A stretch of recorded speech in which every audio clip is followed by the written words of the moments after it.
They say it's the men who win wars, not the weapons they carry. I don't know if that's true, but let's hope so.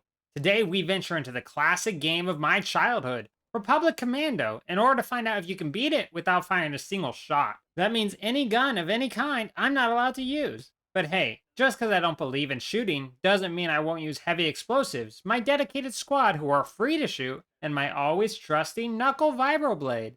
So let's go win the Clone Wars without firing a shot, shall we? We begin our story at literally the very beginning. Wow, I've gained self awareness as a newborn. That can't be good for my mental health. Oh my god, I keep blacking out and waking up years and years apart. I don't remember my childhood, and everyone looks like me, and there's a lady's voice in my head who's been telling me the same monologue since I was a baby. But worry not, all that trauma is just the beginning as they send this group of 10-year-olds off to fight a war for which their entire existence is for. Lots of wasted space in this gunship. Feel like we could have brought more people here. Oh, wait, yep, I see. Anyone other than me is just gonna die. Maybe he's just sleeping? What a lazy clone. I venture into battle and get to work gutting the droid army with my knife. It's surprisingly extremely effective. Certainly helps that these battle droids aren't even breaking through my shields. If only the younglings had this armor. Not even stabbing an explosive point blank in the name of science is enough to break my shields. I meet up with my first squad member, Scorch, aka 6'2", and get right to being the best supervisor ever. This means ordering him to do work I can easily do myself and merely watch him instead of doing anything useful. I then continue that trend when I meet up with Fixer as well. I'm such a good boss. Sev, the last member of our team, specializes in, how do you say it nicely, unaliving people, and that's something I'm totally good with helping out. Little tip, you should always be terrified of a guy who comes with a helmet that has a built-in window wiper for when he knives you and your alien or droid inside splatter on him. At least there's no danger of being in the splash zone when I order Sev to snipe the Geonosian leader we're here to assassinate right out of the sky. I like to think I did the majority of the work here though with my knife. I'm gonna be taking credit for the kill anyways if my supervisors ask. With that guy dead, killed by me, I'm just saying, we make our way into the bowels of the droid factory where the Geonosian brood slumbers. Our job is to blow a jamming device sky high despite heavy resistance. Thankfully, the big bugs really like close combat, which heavily favors my knife. Problem is, ordering my men to do dangerous tasks like shutting down the jamming device's shield and then completely failing to cover them from attack is probably not my best move. Nothing a little shock therapy won't fix though. And back to healing stations are scattered everywhere. Well, basically everywhere we go. Why though, I might ask? I mean, I'm very glad for them because without them, my team would be doomed, but we're literally the only people who can use them. Why are there so many of them down here with the Geonosians and especially with the droids who definitely can't use them? I guess they're just being good hosts to make sure we can heal in their home.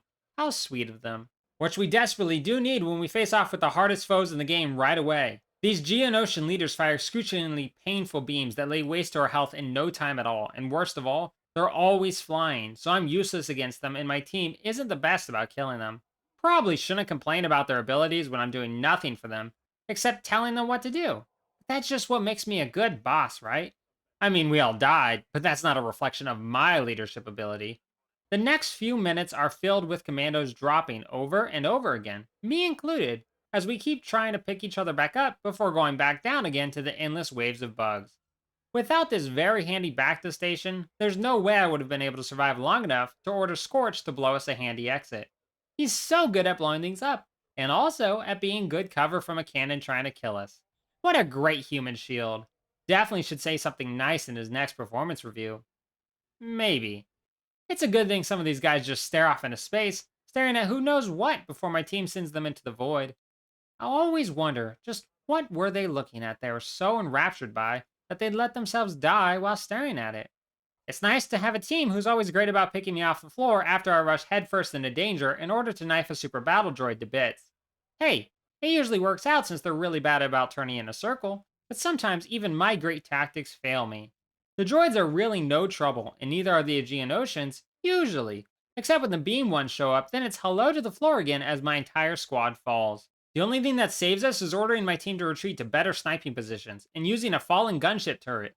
I may not be able to enjoy firing a giant laser at swarming enemies, but I can live vicariously through my team.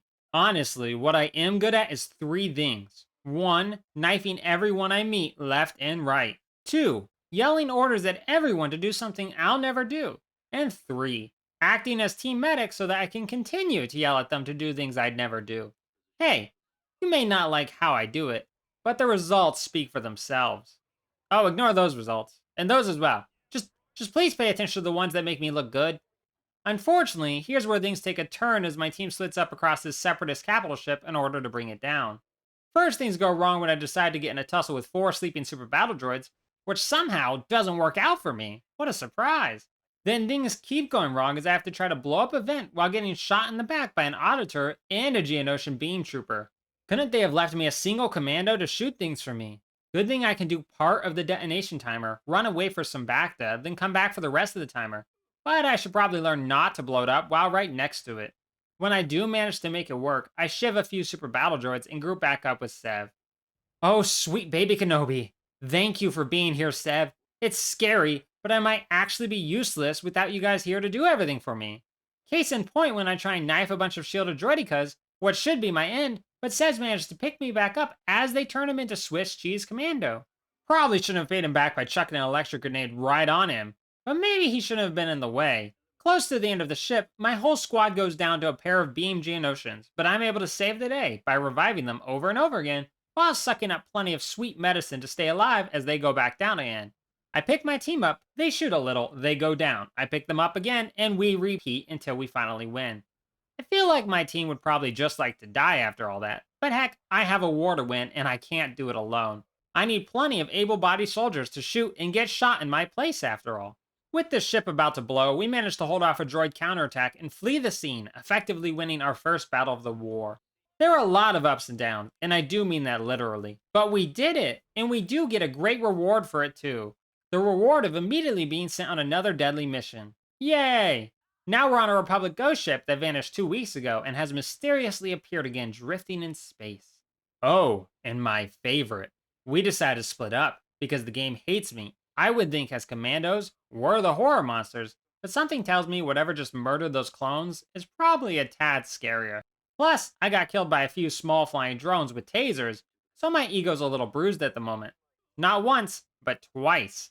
These things kill quickly, and with just my knife, they're not the easiest to hit.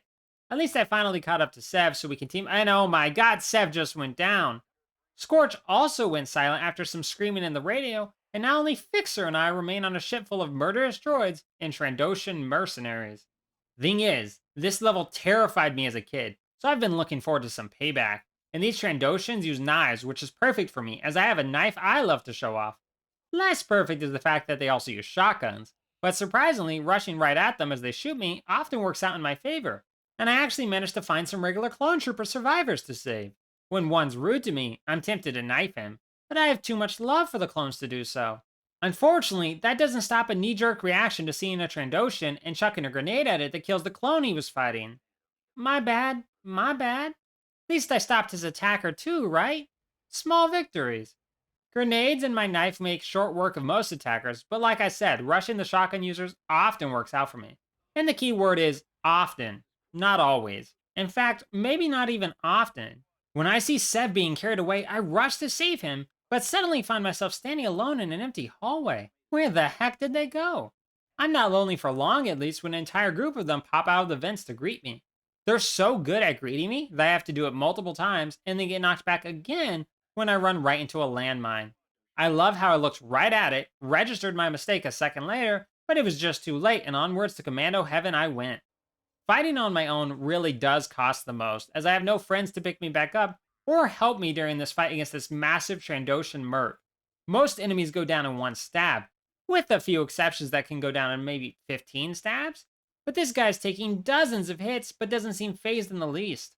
Honestly, it's fitting when I go down instead of him after so long. The second time goes better when I blind him with a flashbang and then proceed to try and blind him permanently with my knife. This goes much faster, though frighteningly, it still takes a while for him to finally fall.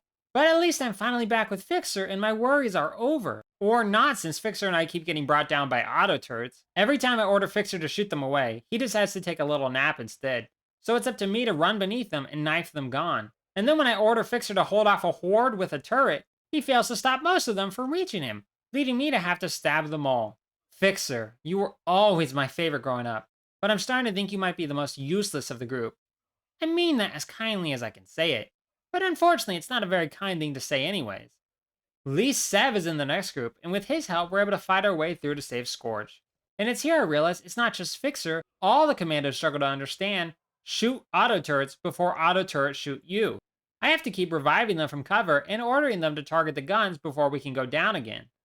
At least they're always pros about picking me back up as well, and they're quite excellent at sniping. So with that, we're able to retake the ship's command bridge and then make our way to blow up the Trandoshan's dropship. Would love to say mission accomplished, but now the Separatist Navy's here and dropping off waves of enemies. And I do mean drop, like when one drops right on my head as I'm running past, making quick work of me. Good thing the game makes this easy by filling it with explosives to solve every situation, and the commandos can take quite a beating as they work to detonate the droid drop pods. Plus, the real game changer is finding a turret that Sev can use to wipe out the enemy forces. Here is where the game decides to make it so we have no choice but to stop the advancing forces using an ATTE in order to shoot out the entrance. I would love to order my men to do it, but it seems none of them bother to earn their license, so the game's trying to make me do it. I try to ignore it and manually blow the door generator, but manage to die to the terrors of fire. Failing to learn my lesson, I try again and die again. Seeing I have no choice, I fire the hopefully last shot of needed fire to blow the door and get to running with my squad as the enemy fires back with their entire ship. We seem doomed to become ghosts of this ghost ship when backup arrives, and setting up a sniper defense, I work to slice into the computers in order to turn our ship's autocannons on. All I hear behind me is screams of agony and shooting, and you can literally see the health of my team dropping. But I'm in my own little zone here, thank you very much. My team is able to hold the line and the guns start firing, blowing the enemy ship apart. I probably could have helped right here in the end, once the guns started firing, but I didn't want to miss the explosions. I'm sure my team understands. With all that done, we're on to the last battle of the game, Kashyyyk, or as this guy calls it. Welcome to Kashyyyk. If it's been pronounced Kashyyyk this whole time, I'm gonna cry. I refuse to call it that. Every time he calls it that, I want to open fire on my entire squad. Perhaps over dramatic, possibly, but maybe fair? The fighting on Kashyyyk is pretty simple with my well-oiled machine of a squad, and it doesn't take long to free some captive Wookiees. Too bad they often die shortly after, but it was cool having them along, even if just for a moment. Not the best rescue mission, I admit, but we're only here for Tarful, the chieftain, and he's immortal to all attacks, so I'm not too worried about him. I'm much more worried about the fact that the game's forcing me to shoot down a tree branch to block the advancing enemies. I can't seem to get my team to target it, so I'm forced to shoot it down. Right after I do, though, I realize there's more grenades laying around, so I restart the entire section so I can try chucking every single grenade at it, and that actually works. Explosives really always are the answer, aren't they? The droid and Trandoshan resistance gets pretty heavy at this point, but my tried and true methods of knifing everything I see and ordering my men to target the deadliest enemies right away allows us to advance. Only for my short-lived victory over not shooting being overruled, because when trying to detonate a key bridge point, the explosive ends up not working. This means the game forces me to use a rocket launcher in order to break the bridge apart, making the second time I'm forced to open fire. At least both things were inanimate objects, I guess, but that doesn't change it. Reuniting with Tarful, I really have to watch in wonderment as he hides in cover on the wrong side of cover, and the enemy lays into him. I know I'm supposed to be protecting him, but he honestly doesn't seem to need it. The guy's not even noticing that he's getting shot. Why were we sent here to protect him? He should be protecting us. That's exactly what happens in the next area, when the Geonosian beam troopers have returned to cause us all headaches. My team may fall, but Tarful Mania Cannon shall never fall. The guy can single-handedly win this war if he could ever learn to aim. Or actually run instead of just speed walking everywhere. At least it gives me a chance to wipe out whole groups of enemies with my knife, including the Magna Guards that seem mainly there to show off their parkour, and in their spare time, just maybe they'll take the time to try and kill us. The Geonosian beam troopers are much better about trying to kill us, but I've realized by now that if I keep moving, I can take the brunt of their fire off my team, allowing them to finish the objectives and kill the bugs all without us dying for once. They're so lucky to have me. My team gets pinned down by a huge spider droid, but through the liberal use of explosives, we pull through. And it's here I do what must be done. I tear apart my team before they can heal, leaving them behind to save the day on my own. I know how this story ends, and I'm doing it to protect them. Only problem is, I'm a terrible fighter, and there's no way I can take that many super battle droids with just my knife. So I'm forced to revive the lads and press on into the belly of the beast. We're looking to destroy the separatist ship above the city, and each of us will have to man a cannon, which means Sev leaves us to do just that. A moment later, though, things take an odd turn, and I find myself unable to give orders to the other two. I figure it might be a glitch, but then I discover that Scorch is actively trying to kill me. Turns out, a moment earlier, I had nicked Fixer while trying to save him from a Magna Guard, and that, combined with, almost killing all of them a few minutes before, made them decide that I'd lost my mind. Maybe I haven't always been the best boss, guys, but don't we think mutiny is a bit much this close to victory? I admit, my first instinct is to try and continue without them, but the game isn't having that. And when I reload from checkpoint, turns out the checkpoint is after they decided to turn against me. Scorch. Good soldiers follow orders. Good soldiers follow orders. Stop trying to shoot me. Unfortunately, there's no stopping this perhaps slightly earned betrayal by them, so I have to restart the mission and make my way back. This time, I managed to not earn their ire by, not stabbing them, and Fixer heads to his cannon. Now that it's just Scorch and I, we're of course pit against not one, but two spider droids back to back. This is quite a final difficulty, since these droids are immune to my blade, but thankfully I can just keep reviving Scorch till he gets the job done. Plus, the second one I realize you can just run right past and ignore. I drop Scorch off at his cannon and head alone to mine. It's here where a ton of baby Geonosians drop down to try and kill me. Instead of fighting, I attempt to flee, but apparently so many low-res little ugly babies is enough to make my Xbox crash, and I find myself starting it over again. Thankfully, this time, no crash, but I do have to blow all the babies bye-bye before I can progress, because they keep nibbling on me. This is where the game gives me one last kick to the head. While I try to merely just sit in the cannon and hope that's enough, it's not. When my advisor said it'd take exactly 4 cannons firing on the ship to destroy it, he knew what he was talking about. I let off a couple shots, hoping it would do it, but no.